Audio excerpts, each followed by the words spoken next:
कैलाश पर्वत के पास एक छोटे से गांव में अजय नाम का एक साधारण किसान अपनी पत्नी गौरी और बेटे राजू के साथ रहता था। अजय मेहनती और ईमानदार व्यक्ति था जो अपने परिवार का पेट भरने के लिए दिन रात खेतों में कड़ी मेहनत करता था। लेकिन समय के साथ अजय की समस्याएं बढ़ने लगी। जिस जमीन से कभी सोना उगता था, अब वह बंजर होती जा रही थी। पहले जहां फसलें लहलहाती थीं, अब वहां सूखी मिट्टी और बंजर टुकड़े नजर आने लगे थे। एक दिन अजय अपने खेत पर बैठा हुआ था। मेरी जमीन तो दिन ब दिन बंजर होती चली जा रही है। फसल की पैदावार लगातार घटती जा रही है और अगर ऐसा ही चलता रहा तो मेरे पास खाने के लिए भी कुछ नहीं बचेगा। क्यों ना गौरी से जाकर कुछ राय ली जाए। अजय अपने घर गौरी के पास जाता है। गौरी, तुम्हें तो पता है कि हमारी जमीन दिन ब दिन सूखती चली जा रही है। इस हालत में फसल भी ठीक से नहीं हो रही। मैंने सोचा है कि अब मैं जमीन को कुछ समय के लिए छोड़ दूं और उस पर केवल खाद डालता रहूं।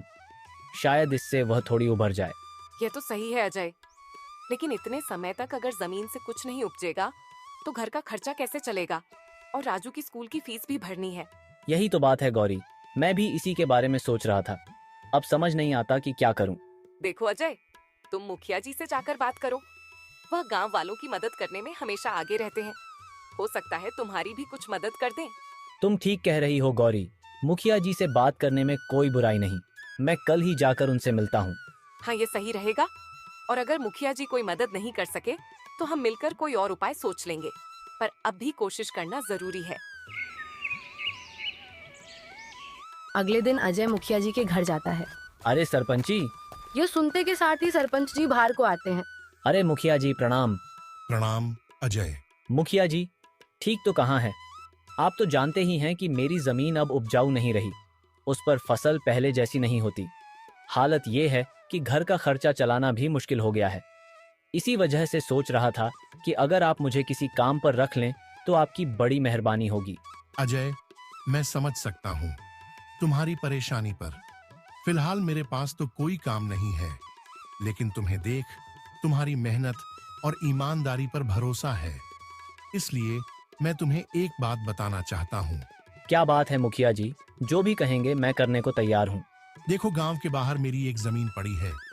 कई सालों से उस पर किसी ने काम नहीं किया तो वह बंजर हो गई है। पर मैं जानता हूँ अगर कोई मेहनती इंसान उस पर काम करे तो वो जमीन उपजाऊ बन सकती है।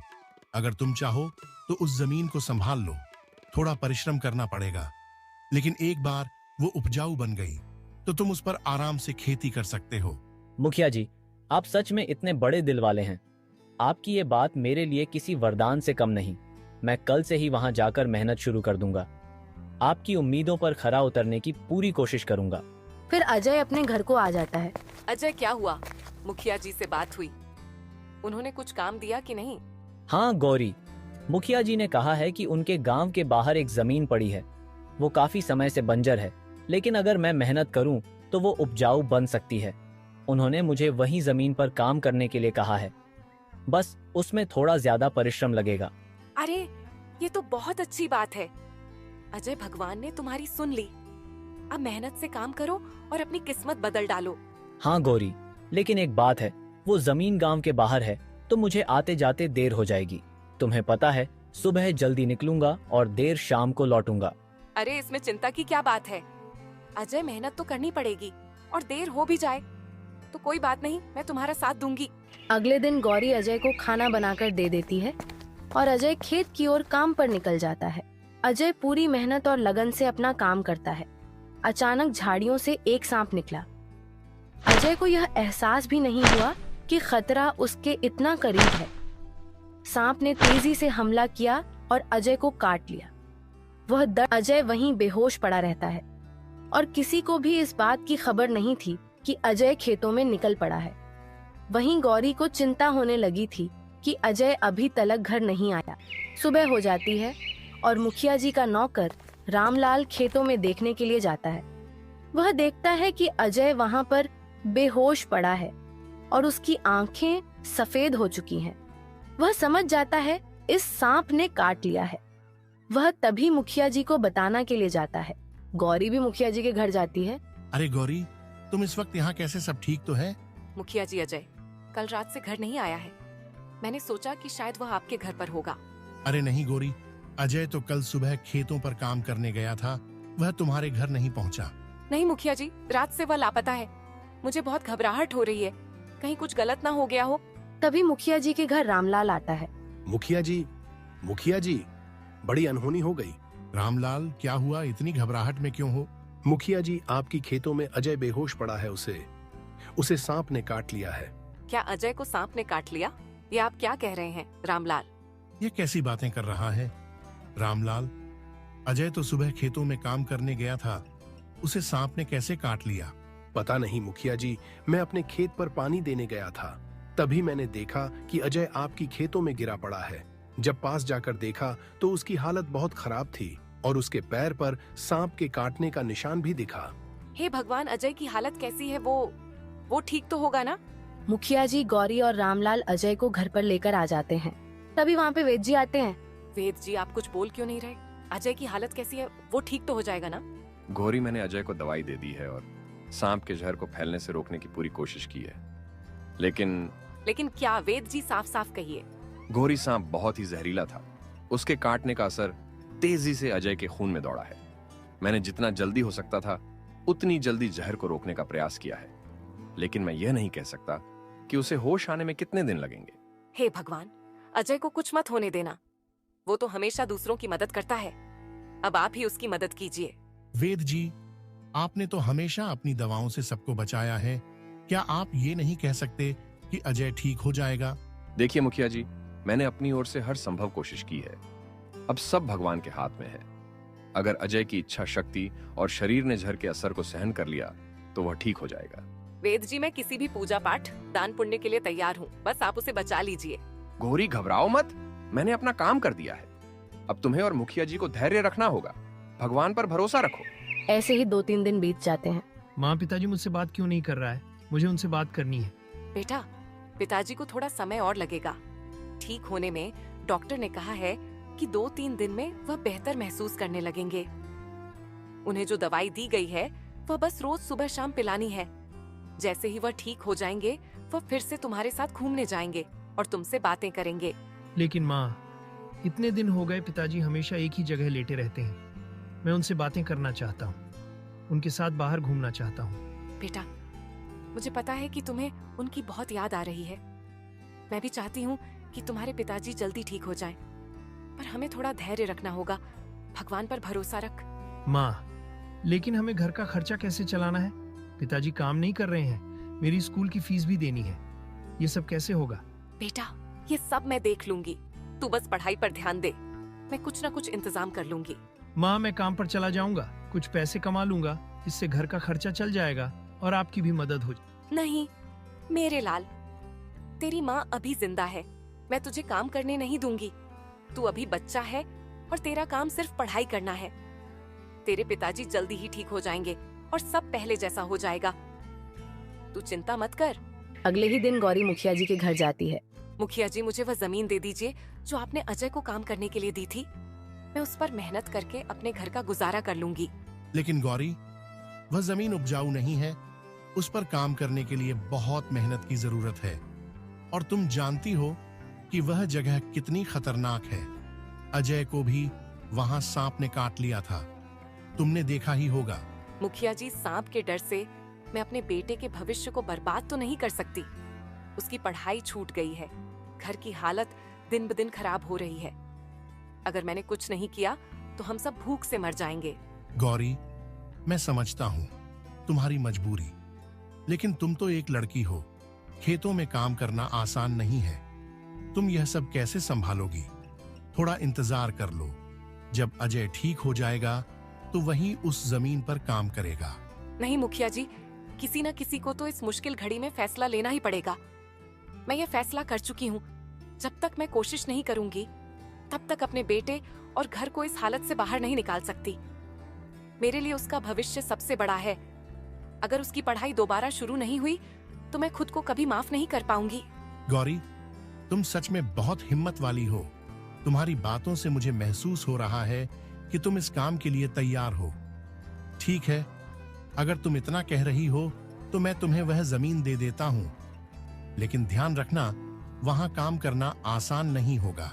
धन्यवाद मुखिया जी, मुझे पता है कि रास्ता कठिन होगा, लेकिन मैंने ठान लिया है कि अपने बेटे के लिए मैं हर चुनौती का सामना करूंगी। मेहनत से डरती नहीं हूँ। अगर मेरे पास हिम्मत और इरादा है तो मैं वह जमीन उपजाऊ बना सकती हूँ। गौरी अब हर रोज सुबह जल्दी उठकर खेत पर जाने लगी। वह खेत में खूब मेहनत से काम करती, मिट्टी को उपजाऊ बनाती, पौधों की देखभाल करती और पानी देने से लेकर फसल को सही समय पर तैयार करने तक हर काम बखूबी करती। इसके अलावा खेत के काम के बाद वह गांव के अलग अलग घरों में जाकर खाना बनाने का काम भी करती थी। दिन रात की इस कड़ी मेहनत ने धीरे धीरे उसके जीवन में बदलाव लाना शुरू कर दिया। खेतों में उसकी मेहनत रंग लाई और उसकी फसल शानदार तरीके से तैयार हुई। लोगों के घरों में खाना बनाने से जो पैसे मिलते, वह उन्हें सावधानी पूर्वक बचाती और हर महीने अपने बेटे राजू की पढ़ाई के लिए खर्च करती। राजू अब स्कूल जाने लगा और पढ़ाई में भी अच्छा प्रदर्शन कर रहा था। सरपंच जी, मैं तहे दिल से आपका शुक्रिया अदा करना चाहती हूँ। आपने जो मेरी मदद की वह मेरे लिए किसी वरदान से कम नहीं। अगर आप अपनी जमीन मुझे ना देते तो शायद मैं अपने बेटे को पढ़ा लिखा नहीं पाती। ये आपका बहुत बड़ा एहसान है। अरे गौरी, इसमें शुक्रिया अदा करने की कोई बात नहीं। मैं तो सिर्फ अपना फर्ज निभा रहा हूँ। तुम्हारे पति संजय मेरा पुराना और गहरा दोस्त था और तुम तो मेरे लिए बेटी समान हो। जब अपने लोग एक दूसरे के काम न आए तो अपने होने का क्या मतलब। मुझे खुशी है कि तुम्हारा बेटा पढ़ाई कर रहा है। यह उसकी मेहनत और तुम्हारे संघर्ष का नतीजा है। लेकिन सरपंच जी, आज के जमाने में ऐसा दिल और सोच बहुत कम लोगों की होती है। आपने जो किया है वह कोई और शायद ही कर पाता। आपने न सिर्फ मेरी मदद की, बल्कि मुझे यह भरोसा भी दिया कि अच्छाई आज भी जिंदा है। गौरी, अच्छाई और इंसानियत ही तो हमें इंसान बनाती है। मुझे पूरा यकीन है कि तुम्हारा बेटा बड़ा होकर कुछ बड़ा करेगा और गांव का नाम रोशन करेगा, और तब मुझे गर्व होगा कि मैंने थोड़ी सी मदद की थी। तुम बस उसकी पढ़ाई पर ध्यान दो। जरूरत पड़े तो बिना झिझक मेरे पास आना। सरपंच जी, आपने जो विश्वास और सहारा दिया है वह मेरे लिए अमूल्य है। मैं जिंदगी भर आपका यह कर्ज नहीं भूलूंगी। ऐसे ही 2-4 दिन और भी जाते हैं। फिर अचानक अजय को होश आ जाता है। तभी गौरी आती है। अजय, तुम्हें होश आ गया। ऊपर वाले का लाख लाख शुक्र है कि उसने तुम्हें नई जिंदगी दी। मैं तो हर पल इसी घड़ी का इंतजार कर रही थी। हाँ गौरी, मुझे होश आ गया, और सच कहूं तो ये सब तुम्हारी दुआओं और तुम्हारे त्याग का नतीजा है।